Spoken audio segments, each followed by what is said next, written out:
What I would tell them is if you're into watching esports and watching Starcraft specifically, if you're new to my channel, that's what you'll be seeing. Um, is watch the games, see if that gives you a feel for it, and if you are interested in it but you still don't really feel like you understand it, just start up a campaign. The campaign's really good at teaching you how the game plays, and it's slow paced. There's not a lot of pressure, so just start the campaign, and it kind of eases you in to how the game works and the mechanics, and you get a cool story out of it too.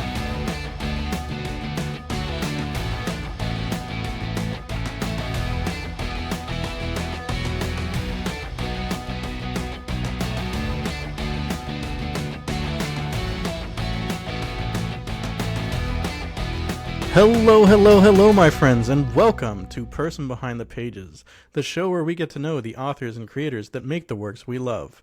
I'm your host, Nicholas W. Fuller. I'm a writer, I'm a bit of a gamer, and on my YouTube channel I like to look for fun ways to talk about both, and I'm definitely bringing that to the game today.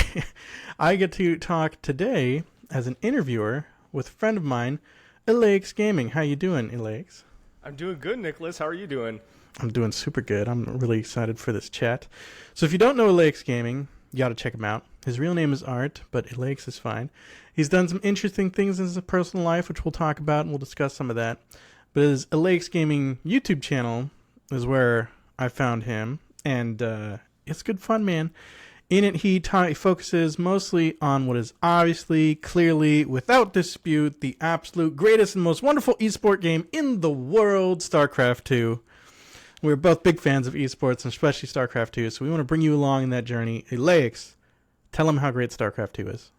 Starcraft 2, man. Greatest game of all time. Not that I'm biased at all. But I think there's something to be said for a game that came out in 2010, at least the first expansion, that still has so many eyes. So, maybe I'm not that biased, but I think it's one of the best games, RTS games especially, of all time. For sure. Couldn't agree more. Love it. I kind of equate it to, like, if I need to explain it to someone that's never played it before, I kind of say it's like, imagine playing chess with another person, but you don't take turns. You're both just moving as fast as you can. Yeah, exactly. Right? I think that's kind of what it's like. So we'll get into a little bit more about the specifics of StarCraft, but let's talk a little bit about esports. I want to kind of explain esports to anyone that hasn't really heard of it. It's sort of like, professional sports, right? But with video games. Is that kind of how your sort of take on it too? Yeah, that's basically exactly it. You'll have different games with different teams that have different levels of sponsorship potentially and different levels of prize money.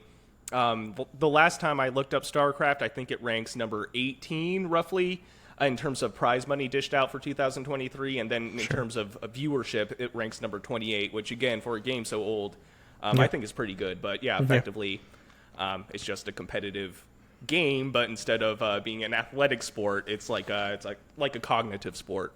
Right. That's the way I would describe it. That's a good description. I like that.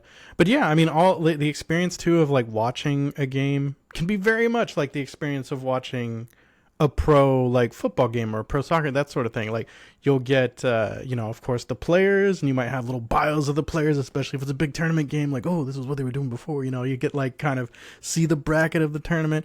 But then there's the announcers, and there's of course a crowd, the live crowd usually for the bigger games, and they're all hype. They're all hype. Trust me, I've been there. Like, but the announcers are like, they really make it.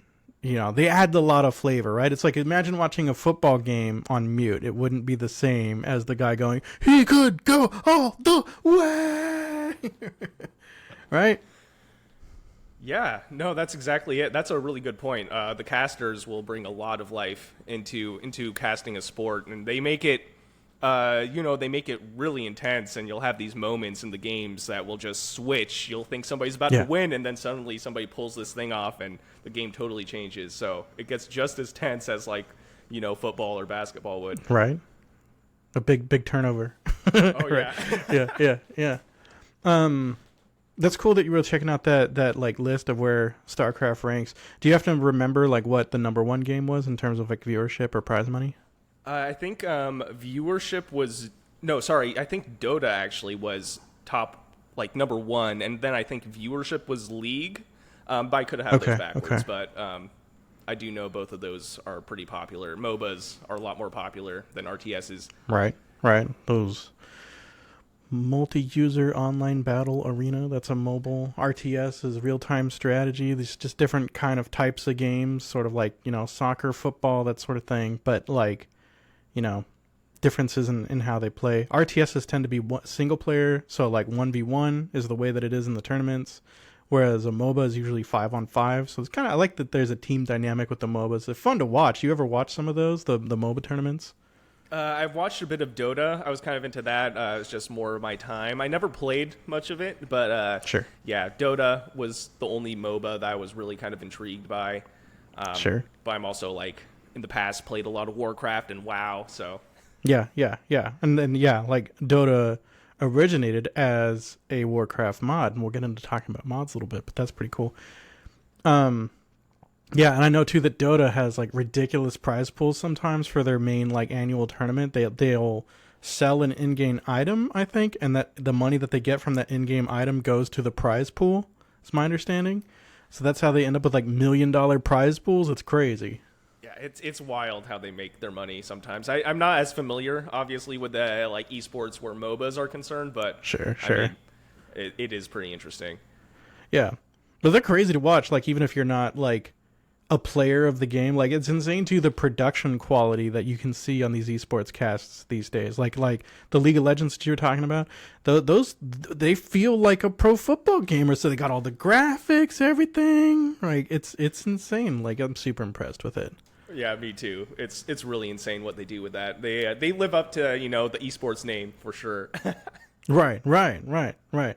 And it's a worldwide thing too. It's not like it's a couple dudes in their basement in San Diego or something. No. This is huge. This is you'll get the North America region usually. Often there's like a European region, but then esports are quite big in general in South Korea, especially Starcraft 2, and then also China is like big and growing. Right. And I don't know about you, but like I've gotten more and more interested in like sort of South Korean culture because of StarCraft 2. And I would love to go visit sometime and experience like a lot of the culture, but also sit in on a game. Wouldn't that be fun?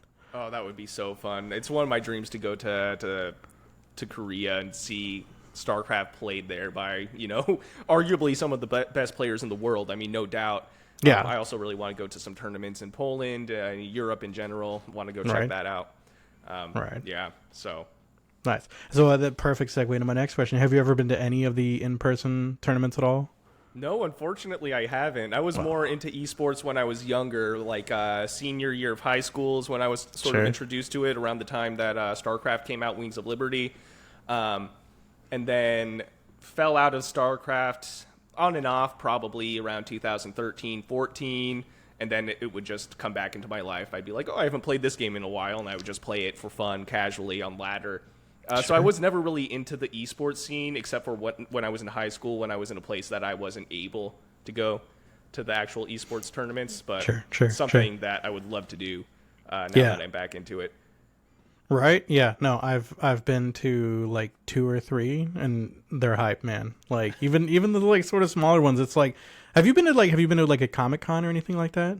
I haven't even been to a Comic-Con. I'm like such a bad nerd, but like, it's been my dream to go to like a Comic-Con too. I mean, all these like nerd festivals. I would just love to, but I have not. I still haven't been able to. But one of these days, okay. I'm gonna. That's go. okay. You're not a bad nerd. It's okay. But one day we're gonna have to drag you out to one of these. But I love the esports, the cons, like. Because you're just surrounded by a bunch of other nerds, a bunch of other people that are like into the same thing that you're into, and you're all like hype about it. It's so fun. It's so great. So, of course, StarCraft 2 is the main game that we both love for like esports and that sort of thing. I have a couple like theories of what I think makes StarCraft 2 a really good esports game. I want to tell you what I think, and I want to hear what you think. So, number one, I think it's definitely a game where it's easy to learn but difficult to master, right? And as a sort of casual observer, for the most part, you can kind of expect that if someone has an army that's like twice as big as the other person's army, the bigger army is going to win. And that's sort of, it's easy to kind of understand, right? Not all the time, but most of the time, that's true. Visually, it's super appealing. That's like my second point. It's just good to look at. It's fun to watch. And then also, I think StarCraft 2 has benefited from some great casting over the years. Like, lots of different good... I used to really love In Control. It was fun to watch. But also, like, the OGs, Taste Tosters, you know? They really... They add to the game, right? So, those are my things that I think make it a good esport game. I'd love to hear what you think, and then also some of, like, your favorite casters that you've enjoyed listening to over the years. Oh, yeah. So I definitely agree with your points. The fact that you could bring somebody who's never seen StarCraft and show them a cast, and if the caster's good, they can get a sense of what this game means. Like, okay, resources equal army, army equal win. But Right. I also think for a game that's so old, the graphics have stood the test of time for sure. I mean, the game looks phenomenal. That's part of why it keeps coming back to me. I'm like, oh, StarCraft looks cool, and I love the gritty kind of parts of what Blizzard has made, like Diablo 2, StarCraft, like the kind of like scary sci-fi or scary fantasy, I think looks great. And then also, if you compare StarCraft to other RTSs, it's a very fast and responsive RTS. Like, as soon as you click a worker, you feel like you're in control of that one individual worker, or if you control an army, it just feels good. Like, I haven't played a lot of other RTSs recently, but I feel like some of the older RTSs, when StarCraft was really big, just didn't have that same feel. They felt a little bit sluggish. The armies, as soon as you click, would kind of have this weird pathing. You almost felt like you were playing underwater. And StarCraft feels very responsive, like lightning fast. So I think that's also what makes StarCraft a great RTS. And also the catalog of casters that it's had in the past and now. So it's standing the test of time, and I think that also makes it a great game. Totally agree. Totally agree. Good points. Good points. Favorite casters? Favorite casters in the past. When I started with watching StarCraft, Husky StarCraft was how I was introduced to it. You know, everybody knows Husky, and me and my one of my best friends, we would sit on my couch playing StarCraft on our like garbage laptops, and then we would have Husky playing on the TV in the background. Nice. So that's how we would spend our weekends. Back in high school. H to the Husky. H to the Husky. Yeah, dude. And he's crazily enough, as soon as I started this channel, he's suddenly come back, which is wild to me. Right. And then obviously Day 9 was probably one of my other favorite casters. So old school casters. I'm old, so those were probably my two favorite casters. My favorite contemporary or like current casters, I only really watch a few. I really like Loco. It's awesome that he's still around doing his thing. And then Hearthstone is kind of what got me back into StarCraft. I'd watch him on my pretty fun. breaks. So Hearthstone, it's fun to watch him. It's fun to see him roast other players. So he's a funny dude. Yes, definitely. Definitely. Yeah. Side note, you ever watch Day 9 playing Magic the Gathering these days? Yeah, I actually was curious, and I looked him up to see what he was up to see if he was still even making content. And I was surprised to see that he's playing Magic the Gathering, because I play that behind the scenes in my own time. I played the same Magic the Gathering Arena. Nice. So great game. Love that. I just got Arena, and like I'm like, oh, this is gonna be great, but I'm also just like scared that it's gonna be taking over my life and my wallet. You know, like there's that potential that I'm worried about. But we'll see. Yeah, no, but he streams like 3 times a week. It's crazy. But yeah. So those are all good reasons why it's a great esport in general. Of course, we love the graphics when we're playing too, but there are some cool features just to play the game. So a couple things I want to mention for anyone, because I want to draw you into StarCraft, my viewers. I want to bring you into the StarCraft fold, you know. So one thing that they do that I love is called Archon mode. And so an Archon is a unit in StarCraft 2. It's a combination of 2 units. So in the Archon game mode, you get to play with one other person. And it's super cool because like the two of you can kind of just share control, and you can like anything that one player can do, the other player can do. So I guess you could kind of mess with your friend if you really want to do. But it's the best way to introduce someone into the game, because you could be, okay, I'm going to be doing this, and you can explain to them if you're on like voice chat and whatever. And then you also can kind of involve them with what you're doing. You can be like, okay, I'm going to build up an army. You go take the army and fight, you know? What a great way to like bring someone into the game, right? Yeah, no, it's a great way to get people involved with StarCraft. And if you want to get started and you're too afraid, because StarCraft is it's almost more stressful than it is fun, depending on what you're doing. um, Archon mode's a great way because you're kind of sharing the responsibility. So instead of playing 2 versus 2, you're playing Right. like 1.5 versus 1.5. It's one army, one base, but shared between Yes. 2 people, and it's a lot of fun. And it gives you some leeway, some margin of error. So I don't know how to micromanage, but I can macro. So you manage the buildings while somebody else manages the micro. So it's a great way to get started for people watching this. Yep. Try out Yep. Archon mode. Yep, and other game devs, like, pay attention because that feature is sick. Also, another cool thing is there's this whole ecosystem for mods, which are modifications. So that's where anyone, public can spend their time and their efforts making little variations to the games. Now, some of them are really small, like, hey, I made this thing look like something else. But other of them are huge and big, like, hey, I added these new races to the game. Or in the case, this other Blizzard game, Warcraft, that we were mentioning earlier, hey, I sort of made like a totally different game on top of your game, and that's how the Dota game started. It was a mod. It's crazy. But yeah, I know that you're doing more and more of your videos on these mods. So tell us about that. Like, what's cool about that content to you? So what's cool about that content to me, as with any sort of game that allows for modding, is it basically makes the game undying. You'll have constant content for as long as people want to mod the game. Oblivion, Skyrim, for those who don't know, the Elder Scrolls series are great with mods. I mean, to this day, you'll probably find some mods that are recent for a game that's, more than 10 years old. So the thing that I find really interesting about modding in StarCraft is you can basically create a whole new RTS out of the infrastructure that StarCraft offers. So this mod that I'm casting lately, mostly on my channel, the custom Zion Races mod, just basically feels like StarCraft 2.5 or StarCraft 3 even. I mean, it adds 3 new playable races to the game, and the original game only had 3 races. So I think that's really interesting, and the irony of it is I didn't even know that those kinds of mods existed in StarCraft until somebody emailed me after seeing my video, and they're like, would you be interested in casting one of these? I'm like, sure, and then I casted the first one, and I was like, what am I looking at? I don't even know what this game is. And ironically, that's my most viewed video, and I have no idea what I'm talking about. So it's really interesting, and I'm kind of trying to follow the trend too. What do people like to watch most? And I think the mod kind of speaks for itself. It adds new life into the game, so of course people are interested in watching it. Sure. No, I like that video though. I like because like you're taking us on this journey of like seeing this new thing too, and you're trying to figure it out and sharing that with us. That was a good video. That was a good one. Yeah, I appreciate it. So cool. All right, so we've nerded out a bit. We've talked about games. That's good.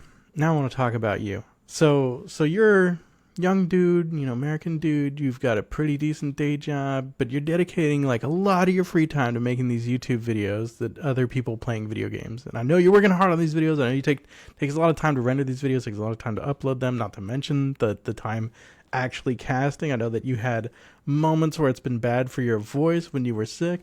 Why do you do this? Why do you spend so much effort? Why work so hard on this? What's the appeal of all this for you right now? Oh yeah, that's a really good question. Part of what inspired me to start YouTubing was kind of just like, it was an experiment. I mean, I've made videos in the past outside of this channel, but this is my first real, I would say, project. And I was just feeling like a creativity void in my life. My job is very demanding on my time. I'm on call basically 24 hours a day. I mean, if my job texted me now, my phone's charging, so I don't see it. But if they texted me now, technically I would be liable, to come back online and do whatever they wanted me to do. So it's pretty mentally draining. The job's great, but it was definitely kind of this all-consuming thing in my life. So I didn't have any sort of creative outlet, and I've grown up creative. So I was like, hey, you know what? And at the time, I was getting it back into StarCraft. So I was like, hey, you know what? Let me just cast a StarCraft game and see what it's like. Because I was actually joking with my friend years and years ago, we could cast together and we could make a channel, and we just never did. So I was like, well, now I'm going to try it. And the first video got, I don't know, like 80 views. I haven't actually checked lately. But I was like, okay, well, this is kind of fun. And then I was like, oh, I'm getting a little bit more eyes than I expected. And then it started turning into this passion project. So now it's like, connecting with the viewers is really fun. Casting the custom games is really fun. And I feel like it's just a way to like be creative and interact with people. And it's just, it's becoming like, like I said, a passion project. So even when I'm sick, it's almost like I'm getting anxious to post that next video. So I'm not going to wait. I'm just going to do it. And it's consuming a lot of my time, but I'm loving it. It's adding like new flavor into my life, and I think it's just so much fun. So That's awesome. That's super cool. Yeah, I like making the videos too. It's a great creative outlet. I like that. You mentioned that you did have a sort of a channel before, maybe not as serious, but like, was that one that you were kind of passionate about, the sort of way that you've been developing this passion here for this, or was it more that you just sort of saw an opportunity for this other channel and you were doing it, Yeah, that's another good question. At the time, I wasn't really thinking about content creation, and maybe that was the catalyst for me going into this gaming channel. But the first channel was my name was Art, and Art W for my last name. But at that time, it was around COVID, so there wasn't really a lot to do. And my dad, he's a business professor, and he follows trends. And I was living in the attic of a garage on a building on our property, so it was like separate from the house. So I was kind of just like bumming out in that attic during COVID. And my dad bought these electric bikes, and he's like, "Look, I'm following the trends. The electric bike is trending. If you make a video on this, I promise you it's going to get hits." I'm like, fine, I'll make a video. So I made a video on the bike. I kind of did a walk around of the bike and then rode around town with it and posted the video. I did some minor editing, and it got 24,000 views or 27,000 views. It was like the only video I've ever posted on YouTube, and it just exploded. I'm like, thanks, Dad. I guess you're right. But so at that point, I was like, man, I'm getting eyes, and I think that video got 1,000 watch hours, and it got me 87 subs off just one video. I'm like, man, wow, like this could be a thing. But at the time, I was doing training for my current position now of like work, so I didn't have time to. Those videos take a lot more time to edit than a Starcraft cast, and a lot more effort. You have to have a GoPro, and you have to make sure you have batteries, and it's just the cost of entry is a lot higher. So I wasn't able to make a passion project out of that, although I did see the opportunity. I think it was probably a missed opportunity on my part, but then I was like, man, I still want to be creative, and then started the YouTube channel that I have now. So that's how it kind of started. That's cool. I don't know. To me, I think like the StarCraft channel sounds more fun than just electric bikes. I don't know. Electric bikes do look cool, but Yeah, exactly. Like, what are you going to do with it? You ride it once, and then are people going to still watch it? It would be like a vlog or something. Right. And now I'm taking my bike over here. Like, no. Literally, yeah, exactly. So cool. You've got this new channel. It's scratching that itch of giving you a creative outlet. But is there like a long-term goal with it that you're hoping to achieve? So I make the constant joke that my job is my biggest motivator for YouTube, because I want to not be in my job right now, but it's mostly because of the the on-call situation. But other than that, I mean, my job's fine. It's supporting me, and I couldn't, I'm very, very fortunate to have that. Sure. But the long-term goal, I mean, originally I had no idea what I was doing with YouTube, so I was like, my goal is 100 subs in a year, and nailed it. Yeah, nailed it. Yeah, exactly. Done. Don't need to do that anymore. Yeah, exactly. And I was like, okay, well, that I already passed that, so maybe now my goal is like 1,000 subs by the end of the year if I can. Sure. I'm going on vacation, basically starting tomorrow, so I won't be able to post for a little while, or at least not on my regular schedule. Sure. But my goal would be to be able to at least have this passion be sustainable enough to kind of support itself. Maybe not, a full-time gig, because that's kind of like everybody's dream who's a creator, is make it your full-time job. But I feel like if you follow that sort of thought process, or if you follow that approach to content creation, you might lead to a lot of burnout, because YouTube is a slow growing kind of deal. So if you're like, my goal is to make this a full-time gig by 1.5 years, and then that doesn't happen, I feel like a lot of people, that's a big hit on the morale. So I'm like, as long as it gives me enough pocket money to support my coffee addiction, fine. But so my current goal is like 1,000 subs, at least get ad revenue monetized, and kind of take it from there, kind of like milestones. So I don't want to look too far over the horizon. I would just want to be like, okay, I see 1,000 subs on the horizon. Let's get there, and see what we can do with that. But so my current goal, I guess, to answer your question, is 1,000 subs by 2024, and we'll see if that happens. But Sure. Fair. Good goal. Good goal. But let's dream a little. Let's dream a little, man. Okay. All right. Like 5 years from now, well, like, if you were like, okay, I'm like, what would be the dream? Would it be like, obviously it would be to not have to do the day job anymore. But what does that look like? oh yeah, what does that look like? Part of the reason I think it would be nice to be able to not do the day job anymore or enter a part-time version of what I'm doing is it would allow me to post more regularly. Because right now, my initial goal was 1 video a day, but with my current job schedule, that's just not sustainable. Especially, sometimes they'll hit me up at 11 at night. They're like, okay, you're working till 3 tonight, and then you have to wake up at 7 o'clock for your regular hours. I'm like, oh, great, good, yeah, exactly. Yeah. So that's kind of lame. Doesn't happen too often. But what I would prefer to do is do something part-time in my current career, and then that would allow me to start posting more regularly. And then in 5 years, what that might look like would be, okay, well, maybe YouTube is now becoming more of my full-time gig, and then I still have some part-time stuff on the side. I feel like a 5-year plan. I feel like that's possible. We'll see, Yeah, and then yeah. in that time, diversify to other RTS games. Horror games are a really big interest of mine, just personally. So maybe mix that in, depending. So maybe diversifying a bit, but staying within the niche. Stormgate's coming out, which is going to be a cool RTS. I feel like that will have a lot of eyes and interest. So I'm probably going to cast that too. So yeah, the 5-year plan. I haven't thought that far ahead, but Sure, I sure, think sure. making it. I think by then, maybe the 5-year plan have that allow me to transition from being a full-time, tech guy to being a full-time YouTuber and part-time tech guy rather than a part-time YouTuber and full-time tech guy. Sick. Sounds good. I will like horror games are kind of appealing to me too. Like it might be fun to play, want to make content, but I know that content is just going to be me screaming like a little girl the whole time. And that will get views, man. Let's do it. But yeah, man, I mean, that sounds totally achievable and that sounds fun. I like to ask all the guests beforehand, like about their different jobs. And like you mentioned, you've done like software development, dental office manager, English teacher, landscaper. Yeah, I think like YouTuber, it sounds a little bit more fun than landscaper, right? Yeah, it does sound a little bit more fun, I think. Yeah, I'm having a lot more fun with it. Yeah, yeah. So have you mentioned kind of playing in high school and being in esports. Have you always been like a big video game nerd?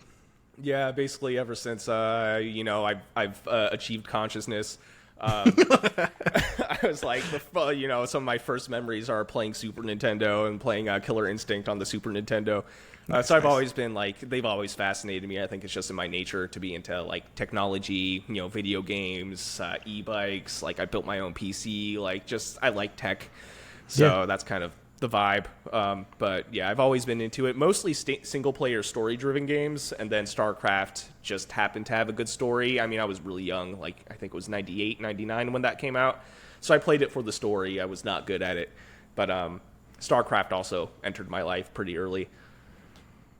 See, that's funny. Like I want to play more games for the story, but like usually I play games like more often than not. It's kind of for a social aspect for me. Like I'll play with my brother, like some friends or that sort of thing. So I've played the snot out of like StarCraft multiplayer, but I have not played the single player. I know I should. I know, but I highly recommend it. The story's honestly like pretty good. At least I have the nostalgia goggles on for StarCraft 1, but I mean, I think the story's great. It's fun, and you still get to play, the RTS part of it too. So nice. So speaking of stories, I think you're also like a little bit of a book nerd. You mentioned you like the Legend of Drizzt books, and these are D&D based books. Is that right? yeah, I didn't even know it when I first got it because I remember I was hanging around the fantasy section. I was pretty young. I was maybe like 16 or something, and some dude was hanging out in there. He's like, "Get this book. You will never forget this series. Thank me later." I'm like, okay, cool. And so I bought this tome, this giant purple tome, which I don't have here. It's back in Oregon. But it was the first 3 books, and it just followed the story of this dark elf. And then later I learned that, okay, this is like D&D based. And the Drow, and all this, and following the story of one of them. So that's probably my favorite series of all time. And it's just really good. It's gritty. There's a lot of dark fantasy, and it's just, it fills that nerd itch that a lot of us might have if we're into like fantasy books. Yep. Oh yeah. Have you read them? I haven't read those. No. But I might. I definitely should check out some D&D fiction. But there's like 22 of those Legend of Driss books now, right? Is that? There's a ton. Yeah, I can't even keep up. I don't think I've even finished them all. But I still have to finish reading all those books. That's rad though. That's cool. That sounds fun. I want to check. That's gonna go. They're added to my TBR pile. My to be read. Yeah. Nice. So outside of the games, outside of the books, in real life, you've done some cool traveling. I think you've been to Poland. Is that where you were an English teacher? No, I was an English teacher in Spain, but my mom's Polish, so I kind of spent half my time growing up in Poland and half my time growing up in Oregon. So that was all the way up till high school, and then I was going to Poland like every other year. So like Poland is like almost my other home. And then after college, I went to Spain for a year, and that's where I taught English. Sick. So, man, where in Spain were you at? I was in Madrid, and I was living in like a closet for 400 euros a month. But the closet had a window to the roof that had a nice like terrace. But yeah, it was literally probably as big as my desk. All you could do is sleep in there. But Madrid is like such a poppin' place that there was a lot to do. So that was a year after college, and that was kind of to see what I wanted to do like professionally. So I was like, I'll teach English, and I have dual citizenship with the EU and Poland, so I just went there on my Polish passport. I'm like, I'm gonna find a job, and then it turned out it was a lot harder to find a job even with the EU passport. So I was kind of stuck for a month with some savings. I was like, oh man, like maybe this isn't gonna work. But then I got lucky enough to actually find a teaching gig. There you go. Yeah, that's pretty rad, man. That's a cool experience. I think that, I mean, especially at that age, just out of like college, like what a cool way to be. Like, I went to Spain and I made it for a year, teaching. I was living in a closet, but whatever, That's pretty cool. And Poland, where do you visit in Poland? I visit, my family's from Gdańsk. It's like the northern kind of like Baltic coast. Okay.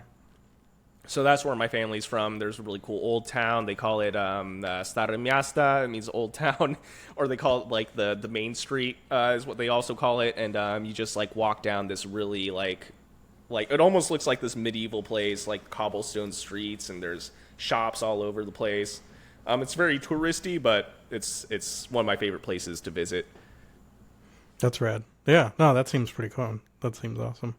Yeah. You mentioned too earlier that like you wanted to go to a tournament in Poland, because some of the biggest tournaments in the world are actually in Poland, right? For some of eSports. Yeah, Katowice, like that's one of the most poppin' places for Starcraft, and I actually did some. They're not out yet, but they might be by the time this video comes out. I actually did some co-casts with GG Sigmar, who's a guy that has been featured on my channel a few times, and he has a professional casting background in Poland. He's actually Polish, so. I bet that co-cast was probably way better than you gave me the chance to co-cast with you, which was super fun. But I'm like, I don't know what I'm doing. But but we got to do it again sometime, though. That was a lot of fun. I think the co-casts are just like a good way to freshen up things. I am down. I would love to do it again. So okay. So you've done some cool traveling, Spain for a while, Poland all the time, pretty dope. You also mentioned to me, though, that you've done some cool traveling, something about a camping trip that went horribly awry, I think. Oh, yeah. It's funny because it's actually with the same friend that I would play StarCraft with on my couch, and we'd watch Husky in the background. He's also really into the outdoors, and, coming from the PNW, it's almost like required, or else you get like disowned by the state. So like so you have to like outdoorsy stuff. So out in Eastern Oregon, so I'm from like Western Oregon by the coast, like an hour from the coast. Eastern Oregon is like the mountains and the deserts, and there's this really cool camping area called Alder Springs. And there's like Native American cave paintings, and it's called dispersed camping, where you can just drive out there, take your backpack, and camp wherever you want. So we were there for I think like 3 days. We camped out with my dog, who was 11 years old at the time. She would be like, I don't know, 18 now. Rest in peace. But she made it to 15. She was a badass dog. So she was 11 at the time, and this was I think around 2014. So no, she'd be even older. But anyway, so we were camping, and I had like a Nissan Juke. That was like, it's never done me wrong. Like, this car has been so good to me. And then, of course, after our camping trip, we go to start the car, and then for some reason, my buddy like dumped the water, but I was like on board with it. I don't know why we dumped the water to this day. I don't know why we did that. But we dumped the water. We used some of it to clean our dishes, I guess, but like there was no reason to dump this water. So we were like dumping the water, like clearing all our stuff, and the more I say we dumped the water, the more just like it hurts my soul. But we did it, and then I went to start the car, and then the classic, oh, the battery's dead sound. It was like trying to start and just wouldn't, and I'm like, oh no, yeah, the car's not going to start, and we're like 6 miles from a main road. Luckily, we had a road to follow, so we knew where to go. But like at that point, you're not even guaranteed to find anybody. So I took my 11-year-old dog and my buddy, and we just walked this trail for probably, I don't know, 6 miles. It probably took us like 4 or 5 hours. It was like this dirt road. Jeez. Yeah, so it took us basically the entire morning into the afternoon. And luckily, we found somebody. But like, there was also cattle guards. And for those of you who don't know what cattle guards are, they're basically these big metal like strips in the road that have holes in them, so like cattle can't cross, and consequently dogs are also four-legged creatures, so it's hard for them to cross this thing too. And my dog was a Weimaraner, which is like a big like gray dog, and she was 11, and I'm like, man, she's not gonna walk over this, so I had to like carry her over these cattle guards. I think there was like 4 of them, so that was an issue. And she was 11 years old, so she was like in good shape. But by the time that we were done, you could tell she was like, we're not walking anymore. So we eventually got to the main road after like hours, and I had like a dead phone, so I had 1% battery, and I called my mom, like, Mom, we dumped the water. There's a dead battery in the car, and my phone's at 1%. See ya. And she said, what? And then she was like getting ready to like find us, and where we were was maybe 4.5 hours away from like where I'm from. But we ended up going to the main road, and we saw this guy in a pickup truck, and my buddy waved him down, and we're like, oh, do you have any jumper cables? He's like, yeah, but like I'm going to meet my girlfriend. I'm like, bro, you can like just drive us to my car and jump us. Like it takes 20 minutes, bro. He's like, okay, fine. And he jumped our car, and it was all good. But yeah, it was kind of stressful because we're like, man, like how are we gonna get out of this? We don't know anybody out in here, in this town, and 6 miles from the main road with a dead car, no water, and an 11-year-old dog. It was just That's so wild. dumb. Yeah. Yikes! Glad you made it out. Yeah, we made it though. Yeah. If only the dog had like pulled a Lassie right then, like go ahead and be like, "There's trouble at the well," but I get it. I know, right? You could have made a whole movie out of it. But no, missed opportunity. right. That's funny. That's good though. Yeah, man. I don't know. Like hiking a little fun. Well, I like hiking. Camping less much because the beds are nice. You know what I mean? They're very nice. Yeah. Yeah. It's hard to beat a bed. Like sleeping on rocks is, it's only so fun. Yeah. Well said. All right, my friend. Well, this has been a great conversation. This has been super fun, Elleix. As we're wrapping up, what would you say to someone that is either new to your channel or esports in general, and they think it's kind of cool, but they don't really understand the game and they're not sure how to get into it? What would you tell them?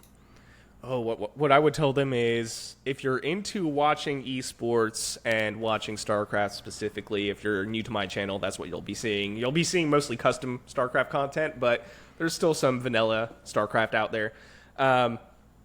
Is watch the games, see if that gives you a feel for it, and if you are interested in it, but you still don't really feel like you understand it, just start up a campaign. The campaign's really good at teaching you how the game plays, and it's slow paced. There's not a lot of pressure, so just start the campaign, and it kind of eases you in to how the game works and the mechanics, and you get a cool story out of it too. That's fair. That's a super good point. Yeah, if you're kind of into esports in general, you know, but you're not sure about it, check out the game. Play the game a little bit, and you'll get more familiar. Yeah, that's a great point. Cool. All right. So where can people find and follow you online? How do they get to your YouTube channel? To get to my YouTube channel, you can type Elleix Gaming into YouTube. It's at ELLEIX Gaming. I'm the first thing that pops up. I've checked on incognito mode. So that's my main channel. I do have a Twitch, but I don't post there yet. I just haven't had the time to add that to my repertoire. So where they can find me is YouTube. Just type in my gaming channel name and you'll find me. Nice. Well, thank you so much for being here, Elleix. It's been a blast talking with you. I'm looking forward to another co-cast sometime. Absolutely, dude. Yeah, you'll have to get on for another co-cast. I'm looking forward to it, man. Nice. And thank you for watching. I hope you've enjoyed this chat. I hope you go check out some esports if you haven't before, because you might just like it. You know, they're super fun. And yeah, man, if no one's told you yet today, you're an absolute legend.